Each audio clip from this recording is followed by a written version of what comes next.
On an unbearably hot summer day, a sly, hungry fox wandered through the forest, his stomach growling with every step.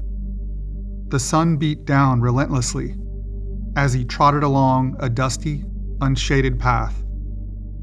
Suddenly, his keen eyes caught sight of a grapevine coiled around a large tree. High in its branches hung a glistening cluster of plump, ripe grapes, shimmering like tiny jewels in the sunlight. The sight of fruit made his mouth water. What a lucky find, he thought.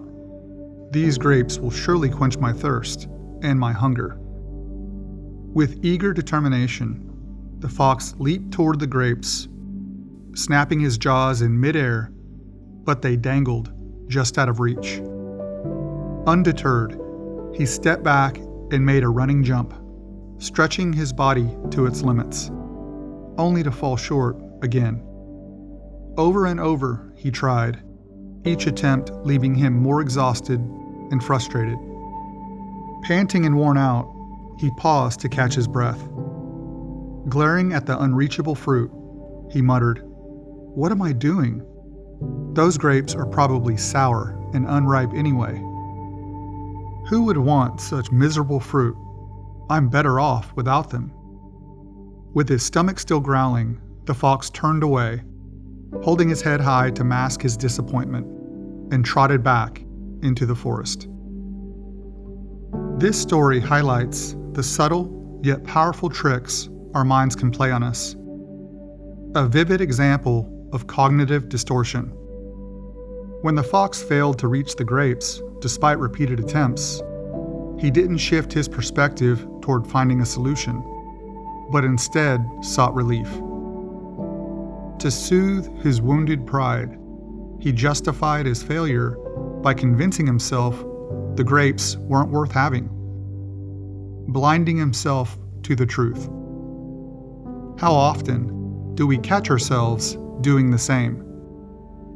When faced with disappointment or frustration, we reframe reality to protect our egos, telling ourselves it wouldn't have worked out anyway, or they didn't deserve my effort. In the moment, this mental trickery feels like a bomb, but it's actually a poison, stifling our ability to confront reality, grow, and seek viable solutions when they are needed most. Sometimes, this distortion is directed inward, justifying our own actions. Other times, it's projected outward, coloring our perceptions of others or the situations around us. Left unchecked, it robs us of clarity, resilience, and the power to move forward with purpose. Have you ever felt the weight of a thought whispering all the ways you weren't enough? Maybe it quietly echoed, "I'll never measure up," or shouted, "I'm bound to fail, so why even try?"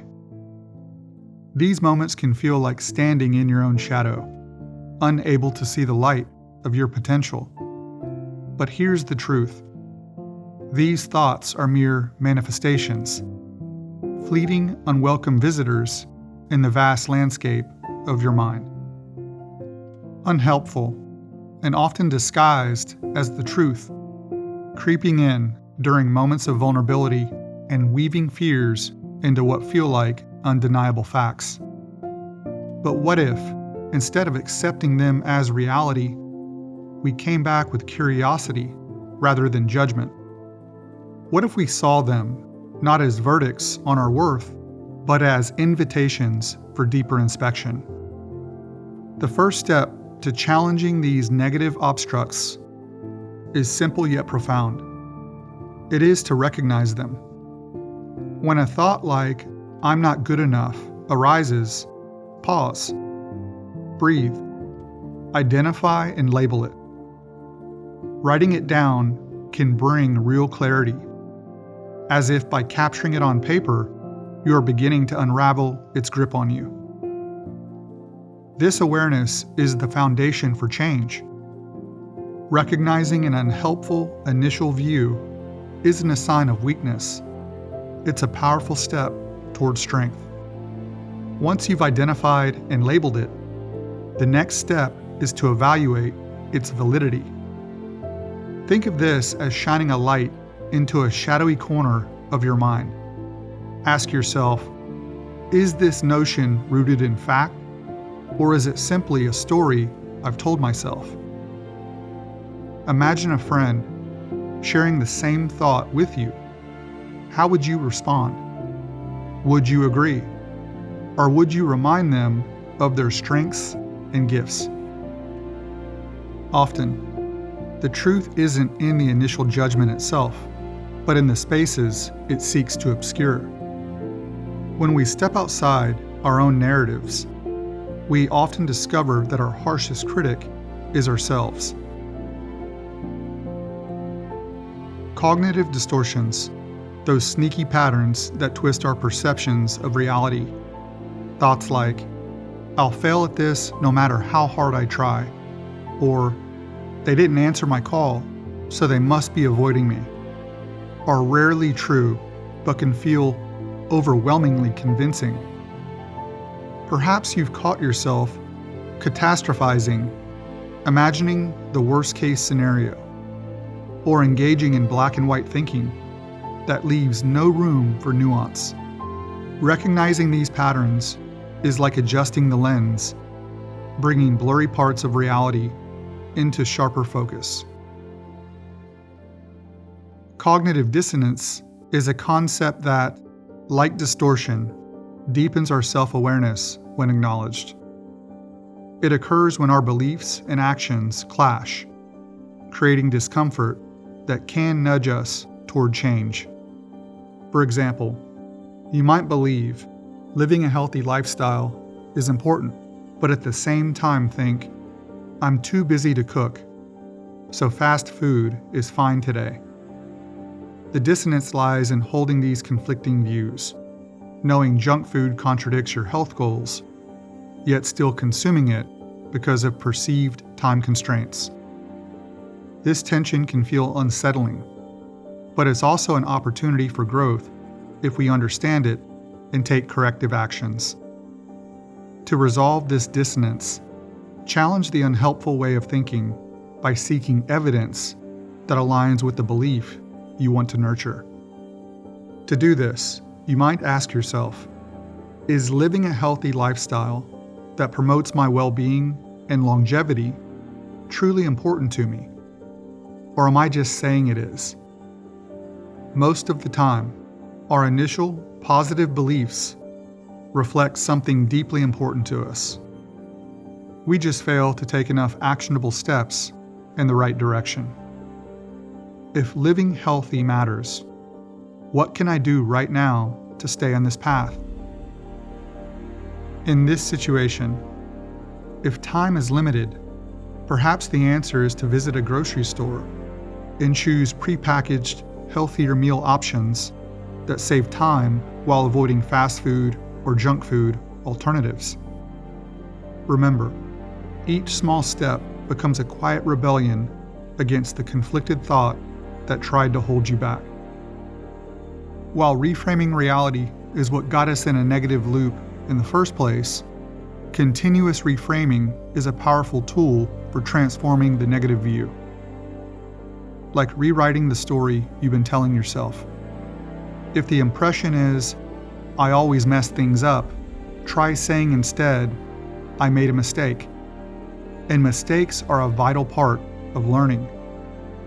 It's about finding balance and giving yourself permission to be imperfectly human, embracing the precarious path and learning as you go.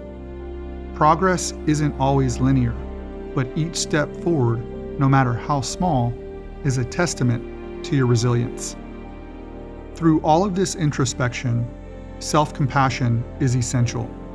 When was the last time you spoke to yourself with kindness? Even the kindest individuals often reserve their gentlest words for others, while directing harsh criticism inward.